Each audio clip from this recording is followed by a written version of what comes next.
Hello, I'm Jennifer Parker, and this is a story about how appearances can be deceiving, especially when it comes to family and wealth. For a decade, I led a modest life while secretly building a real estate empire. Meanwhile, my brother and his wife took a very different path. Growing up, Tom and I couldn't have been more different. He sought after status, flashy cars, designer clothes, extravagant vacations, while I focused on investing my money, living frugally, and preparing for the future. Our parents never took sides but were concerned for both of us for different reasons. Jen, you need to enjoy life more, my mom would say, watching me clip coupons despite my substantial income. You're too young to live like you're already retired. On the other hand, Tom married Sarah, who shared his love for luxury. Their wedding was more extravagant than most people's homes, complete with ice sculptures and a celebrity performer. I wore a simple dress and contributed to their registry. Sarah's reaction, she barely concealed her disdain. "Oh, how practical," she remarked, holding up the coffee maker I gifted them. "We were hoping for the limited edition gold-plated version, but I suppose this will do." That set the tone for our relationship. While they traded in cars every couple of years and vacationed in exotic locales, I drove my trusty 10-year-old Toyota and focused on real estate. Every family gathering seemed to turn into a display of their latest purchases and an opportunity to mock my cheap lifestyle. But what they didn't know was that while they were spending, I was building. Each property I acquired was carefully chosen, renovated, and rented out. By the time I turned 35, my real estate portfolio was valued at over $20 million, something my family had no clue about. I kept it strictly under wraps. Then came last month's family dinner, the night everything changed. As usual, Tom and Sarah showed up late, making a dramatic entrance. "Sorry we're late," Sarah said, waving a brand new designer handbag. "We were finalizing papers for our dream home.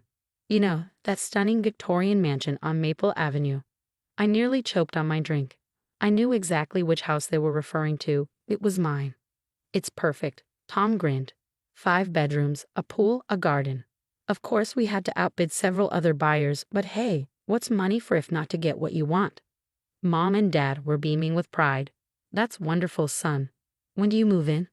"Next month," Sarah answered, then turned to me with a mocking grin. "Of course, some people might not understand the value of investing in quality real estate, right, Jennifer?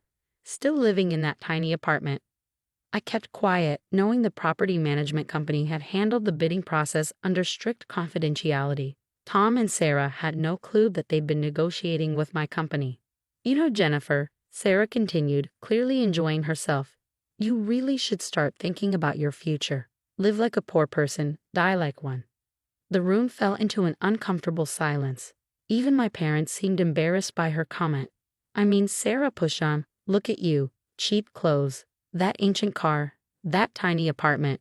Don't you want more from life? Tom and I believe in living our best life now. That's why we deserve this beautiful house." I smiled faintly, reaching into my purse. "About that house." Before I could go further, Sarah interrupted again.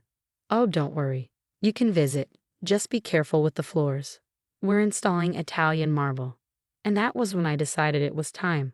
I pulled out a folder containing the property deed, rental agreements, and my company's paperwork. "Actually," I said calmly, "we might want to discuss your rental terms." The room went still as I placed the documents on the table. Sarah's perfectly painted lips froze in surprise as she stared at the deed with my company's name on it. I don't understand," Tom stammered, grabbing the papers. "This has to be a mistake. We worked with Wellington Real Estate Group." "Yes," I said with a smile, handing him my business card. "Wellington Real Estate Group. President and CEO, Jennifer Parker. I started the company 8 years ago. That tiny apartment you love to mock? It's one of 60 properties I own in the city." Sarah's face turned a ghostly shade.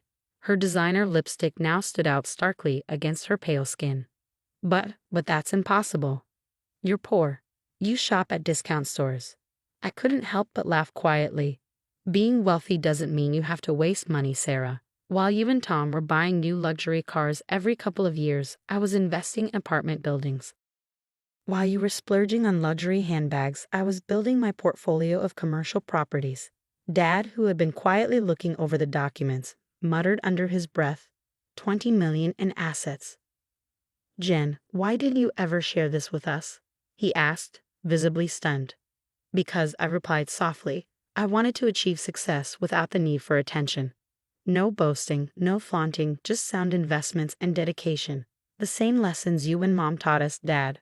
I simply applied them in a way that was different from Tom. Mom's eyes glistened, though I couldn't tell if it was from pride or disbelief. Tom, meanwhile, was desperately searching on his phone, likely trying to confirm details about Wellington Real Estate Group. His face became more ashen with every article he read about the company's success and its elusive CEO who rarely made public appearances. This rental agreement, he stammered, finally looking up. We signed a rental contract, not a purchase one.